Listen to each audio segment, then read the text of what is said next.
ఎప్పుడైనా గమనించారా? కొందరు అలా రూంలోకి అడుగు పెట్టగానే చుట్టూ ఉన్నవాళ్ల దృష్టి మొత్తం వాళ్లవైపే ఉంటుంది. అదెలా సాధ్యం? అదేం మ్యాజిక్ కాదండి. దాని వెనుక ఒక ప్రోటోకాలుంది. ఈరోజు మనం ఆకర్షణ, నమ్మకం వెనుకున్న ఆ సీక్రెట్ కోడ్ను బ్రేక్ చేద్దాం. చాలామంది ఏమనుకుంటారంటే అట్రాక్షన్, ఆ చెరిష్మా అంతా పుట్టుకతోనే వస్తుందని, వాళ్లకి దేవుడిచ్చిన వరమని. కాని అది అస్సలు నిజం కాదు. నిజానికి ఆ నమ్మకాన్ని మనమెప్పుడు పక్కన పెట్టేయాలి. ఎందుకంటారా? ఎందుకంటే ఆకర్షణ అనేది ఎవరైనా నేర్చుకోగలిగే ఒక స్కిల్. సో అసలు పాయింట్ ఏంటంటే ఆకర్షణ అనేది ఒక క్వాలిటీ కాదు, అదొక ప్రాసెస్. చెప్పాలంటే అదొక కమ్యూనికేషన్ ప్రోటోకాల్. ఇది మన బ్రెయిన్లో ఆటోమేటిక్గా నమ్మకాన్ని ట్రిగ్గర్ చేస్తుంది. అవును, మంచి క్వశ్చన్ కదా. మనం ఎవరినైనా కొత్తగా కలిస్తే వెంటనే నమ్మేయం కదా, కొంచెం అనుమానంగానే ఉంటాం. మరి ఈ ప్రోటోకాల్ మన బ్రెయిన్లోని ఆ డిఫెన్స్ మెకానిజంను ఎలా దాటుకుని వెళ్తుంది? దాని వెనకున్న సైకాలజీ ఏంటో ఇప్పుడు చూద్దాం. మన బ్రెయిన్లో 2 సిస్టమ్స్ పనిచేస్తాయనుకోండి. సిస్టమ్ 1 చాలా ఫాస్ట్, ఇన్స్టింక్టివ్గా పనిచేస్తుంది, కానీ దీన్ని ఈజీగా మోసం చేయొచ్చు. ఇక సిస్టమ్ 2 ఉంది చూసారా, అది చాలా స్లో, ప్రతీదీ అనలైజ్ చేస్తుంది, డౌట్ పడుతుంది. ఎవరైనా ఓవర్గా నైస్గా ఉండటానికి ట్రై చేస్తే ఈ సిస్టమ్ 2 వెంటనే అలర్ట్ అయిపోతుంది. అసలు వీళ్లకు నా దగ్గర ఏం పని అని ఆలోచించడం మొదలుపెడుతుంది. అందుకే అసలు టార్గెట్ ఏంటంటే ఆ డౌట్ పడే సిస్టమ్ 2ని బైపాస్ చేసేయాలి. డైరెక్ట్గా ఫాస్ట్గా నమ్మేసే ఆ సిస్టమ్ 1ని కనెక్ట్ అవ్వాలి. అదే ఈ ప్రోటోకాల్ వెనుకున్న అసలు స్ట్రాటజీ. సరే, మరి ఈ ప్రోటోకాల్లో మొదటి స్టెప్ ఏంటి? అదే ద హలో. ఈ మొత్తం సిస్టమ్కి ఇదే ఫౌండేషన్. దీని వెనక సైన్స్ కూడా ఉంది. 1920లో సైకాలజిస్ట్ ఎడ్వర్డ్ థార్న్డైక్ ఒక ఎక్స్పెరిమెంట్ చేశారు. ఆర్మీ ఆఫీసర్స్ని వాళ్ల కింద సోల్జర్స్కే రేటింగ్ ఇవ్వమన్నారు. అప్పుడొక విచిత్రమైన విషయం గమనించారు. ఏ ఆఫీసర్ అయితే ఒక సోల్జర్కి ఫిజికల్గా స్ట్రాంగ్గా ఉన్నాడు అనే రేటింగ్ ఇచ్చారో వాళ్లే ఆటోమేటిక్గా అదే సోల్జర్కి చాలా తెలివైనవాడు, నమ్మకస్తుడు అని కూడా రేటింగ్ ఇచ్చేశారట. చూశారా, ఇది ఎంత పవర్ఫుల్లో!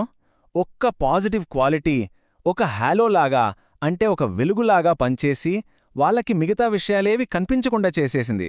వాళ్ళని బ్లైండ్ చేసేసింది. పాయింట్ అంతా ఇక్కడే ఉంది. దీనర్థమేంటంటే మనం పర్ఫెక్ట్గా ఉండాల్సిన అవసరం లేదు.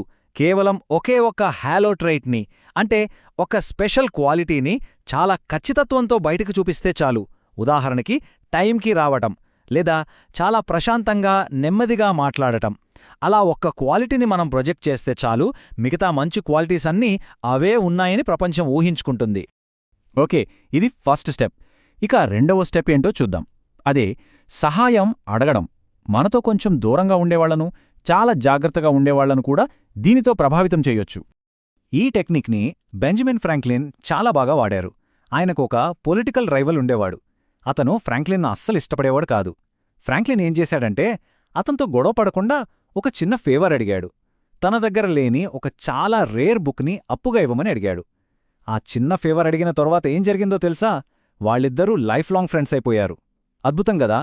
ఫ్రాంక్లిన్ టెక్నిక్ ఎందుకు వర్కౌట్ అయిందంటే దాని వెనుక ఉన్న సైకలాజికల్ ప్రిన్సిపల్ కాగ్నిటివ్ డిస్సానెన్స్.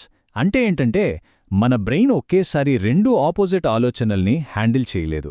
ఆ రైవల్ బ్రెయిన్లో నేనతన్ని ఇష్టపడను, కాని అతనికి హెల్ప్ చేశాను అనే ఒక కన్ఫ్యూషన్ స్టార్ట్ అయింది. ఆ కన్ఫ్యూజన్ని సాల్వ్ చేసుకోవడానికి ఆ రైవల్ బ్రెయిన్ ఏం చేసిందంటే తన నమ్మకాన్నే మార్చేసుకుంది. ఓకే, నేనతనికి హెల్ప్ చేశానంటే దాని అర్థం నాకు అతను నచ్చాడు అని తనకు తానే చెప్పుకుంది. చూశారా బ్రెయిన్ ఎలా పనిచేస్తుందో?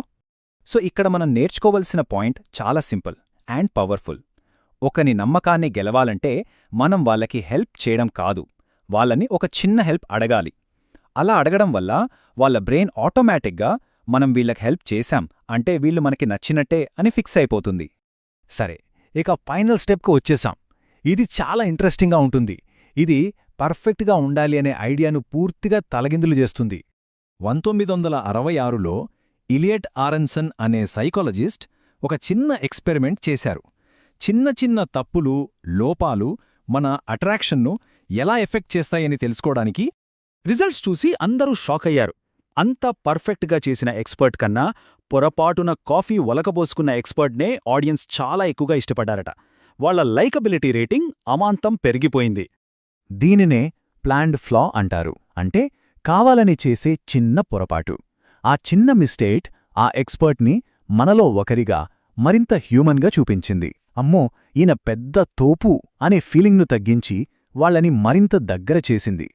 ఫర్ ఎగ్జాంపుల్, ఒక పెద్ద ప్రపోజల్ ఇచ్చే ముందు ఇలా అనొచ్చు: నిజం చెప్పాలంటే ఈ ప్రజెంటేషన్ గురించి నేను కొంచెం టెన్షన్ పడ్డాను. అంతే.